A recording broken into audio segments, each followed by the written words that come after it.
जम्मू कश्मीर में इलेक्शंस का जो प्रोसीजर था वो सारा कंप्लीट हो चुका है। अब इंतजार हो रहा है मेंबर ऑफ लेजिस्लेटिव असेंबलीज के शपथ ग्रहण करने का। चलिए वो तो बाद में होता रहेगा, पर इसी बीच में इलेक्शन कमीशन ऑफ इंडिया की तरफ से एक रिपोर्ट सामने आई है, एक ऑर्डर सामने आया है जो ये कहता है कि जम्मू कश्मीर में मॉडल कोड ऑफ कंडक्ट लगाया गया था और इस मॉडल कोड ऑफ कंडक्ट को अब अपलिफ्ट कर दिया गया है। मैं आपको बता दूं कि निर्वाचन सदन की तरफ से ये एक ऑर्डर सामने आया है जो ये बताता है, क्योंकि देखा जा रहा था कि हरियाणा और जम्मू कश्मीर में लगभग कॉन्जिक्यूटिवली इलेक्शंस चल रहे थे, और मैं आपको ये बता दूं यहाँ पर साफ लिखा गया है कि the cabinet secretary government of India, Rashtrapati Bhavan, new Delhi. उसके अलावा ये चीफ सेक्रेटरी को भेजा गया है to the government of Haryana, Chandigarh and UT of Jammu Kashmir, Srinagar. उसके अलावा मैं आपको बता दूं कि ये UT of Jammu Kashmir and Srinagar के चीफ इलेक्टोरल ऑफिसर्स को भी भेजा गया है,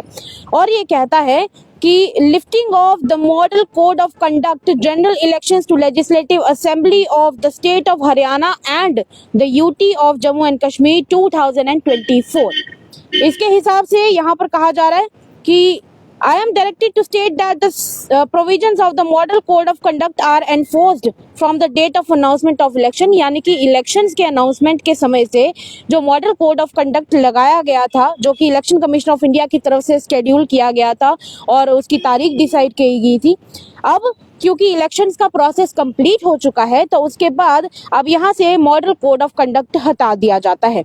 हालांकि अभी जो रिजल्ट्स हैं वो अभी सामने आए हैं, चाहे वो हरियाणा की बात करें या फिर यूटी जम्मू कश्मीर की बात की जाए, अभी भी डिक्लेयर किया जा रहा है। और दूसरी तरफ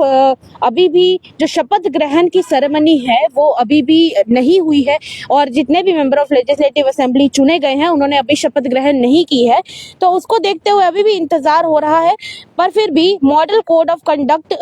को फिलहाल के लिए इमीडिएट इफेक्ट के साथ यहाँ से हटा दिया जाता है, और ये इसके ऊपर साइन किए गए हैं प्रिंसिपल सेक्रेटरी नरेंद्र एन बटूलिया ने। और मैं आपको बता दूं इसी के साथ जो पेंडिंग ऑर्डर्स हैं वो अभी भी इशूड होना अभी भी बाकी था, और हो सकता है कि इस दौरान इन पेंडिंग ऑर्डर्स को इशू कर दिया जाए। अब बात करेंगे मॉडल कोड ऑफ कंडक्ट के दौरान क्या क्या नहीं किया जा सकता था और अब वो किया जा सकता है। मॉडल कोड ऑफ कंडक्ट के हटने से कोई भी गवर्नमेंट पॉलिसीज और प्रोजेक्ट्स अब यहाँ पर आराम से अनाउंस हो सकती हैं, और ऑफिशियल मशीनरी जो भी लोग इस्तेमाल नहीं कर पा रहे थे, यानी जितने भी सरकारी एम्प्लॉयज हैं और ऑफिशियल मशीनरी, चाहे व्हीकल्स हों, बिल्डिंग्स हों, उनको इस्तेमाल नहीं कर पा रहे थे, अब वो उन्हें इस्तेमाल कर सकते हैं। और उसके अलावा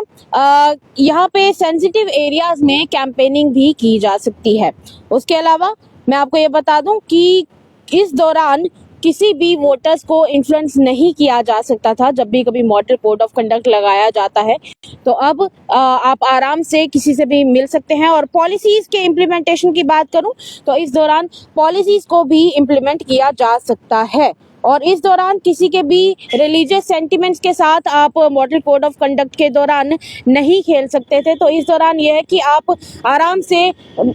रिलीजियस एक्टिविटीज कर सकते हैं, आपको रिलीजियस एक्टिविटीज करने पर कोई भी मनाही नहीं है। और बड़ी बात यह है कि अब जम्मू कश्मीर से मॉडल कोड ऑफ कंडक्ट को अपलिफ्ट कर दिया गया है, और सिर्फ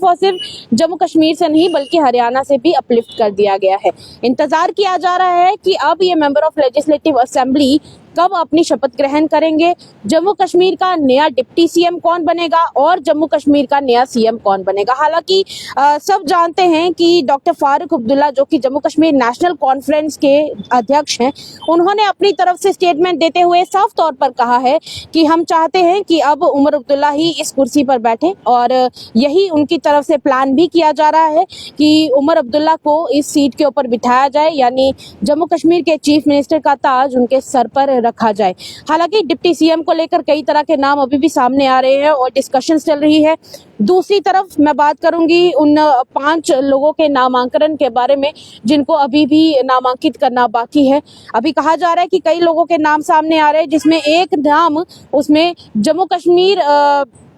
भारतीय जनता पार्टी के अध्यक्ष रविंदर रैना का भी नाम सामने आ रहा है कि हो सकता है कि एमएलए उनको चुन लिया जाए, क्योंकि अभी भी 5 नॉमिनेटेड नामों को सामने आना अभी बाकी है। तो लोग कहीं ना कहीं ये भी सोच रहे हैं कि हो सकता है कि उनको नॉमिनेट कर दिया जाए। एक बड़ी संभावना बन रही है और कहा जा रहा है कि कोशिश भी की जा रही है उनके द्वारा। पर बड़ी बात यह है कि जम्मू कश्मीर से अभी मॉडल कोड ऑफ कंडक्ट को अपलिफ्ट कर दिया गया है। ये जानकारी अपने दोस्तों के साथ, अपने सदस्यों के साथ शेयर कीजिएगा और तब तक के लिए देखते रहिए द अर्थ न्यूज।